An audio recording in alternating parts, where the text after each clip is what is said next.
Hi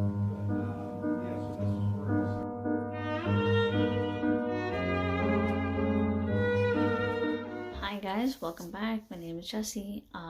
So today we are talking about Edgar Allan Poe.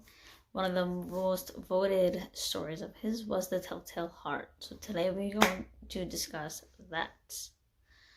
The Telltale Heart is one of his most famous pieces. It's taught in schools, colleges.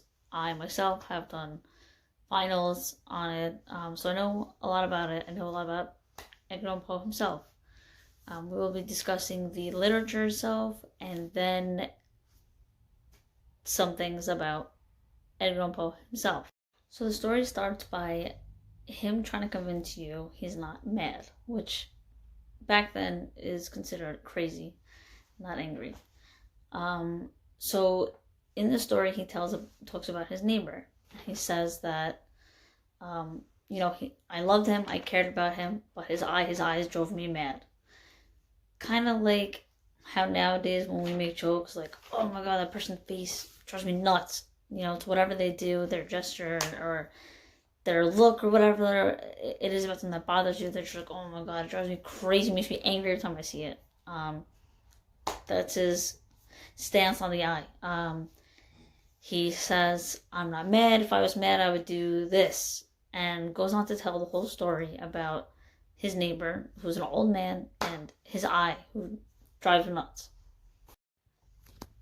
So as he gets into the story, he's talking about how he basically starts stalking his neighbor.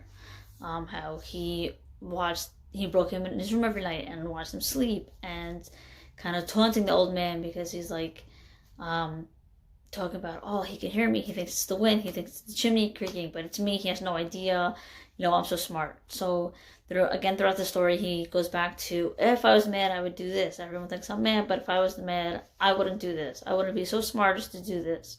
So the whole time he'd go back to defending himself, like, he's such a genius, he knows how to sneak up and watch this guy without getting caught. And how he's plotting his death without getting caught. And, well, if I was crazy, I wouldn't be able to do X, Y, and Z. So as he gets into the murder, finally he does it. And then he talks about how even though after the guy's dead, he can still hear his heart beating, and it's so loud and it's already bothering him. But he waits until finally the guy's completely dead. So again, then he goes to convince you, okay, well, if you haven't by now figured out that I'm not crazy, by now I should really prove to you that I'm not crazy, because this is how I killed him and got away with it, and I'm going to tell you how.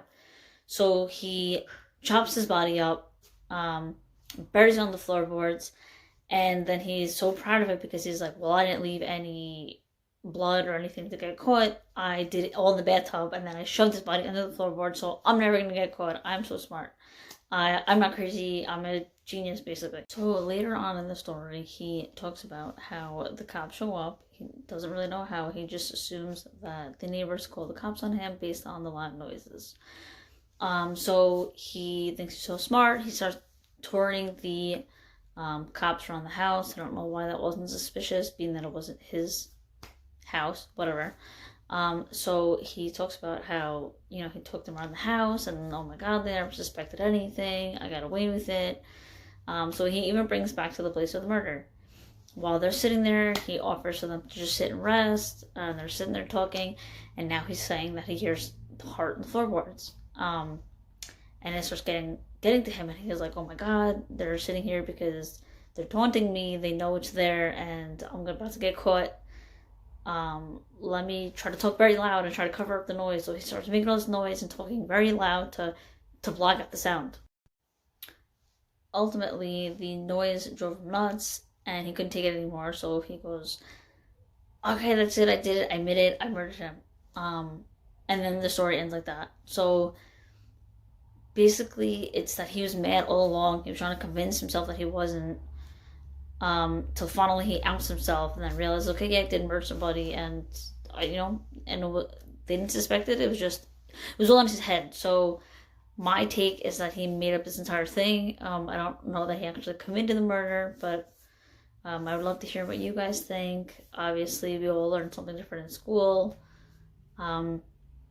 and we all have different, opinions and the way we look into it. So it could be schizophrenia, it could be that it really did happen and he just was crazy, it could be imagine the entire thing. But I would love to know in the comments what you guys think. So this was a fun story for me to do because I do prefer Edgar Allan Poe. He was born 1809 in Boston, Massachusetts, and died in Baltimore, Maryland in 1849. So he did die fairly young. He is best known for writing horror and spooky stories. He was kind of like the Steven Spielberg of his time, I guess. He thought outside of the box. He kind of broke the barrier. He definitely made people uncomfortable with the stories. He was definitely above his time, ahead of his time rather, I should say. Some people thought that his stories were just because he legitimately was like batshit crazy. Another theory was that it's because he was on drugs and he was an alcoholic. And obviously with time he was getting sick and, so if you read his obituary, it was written by Rufus Wilmot Griswold,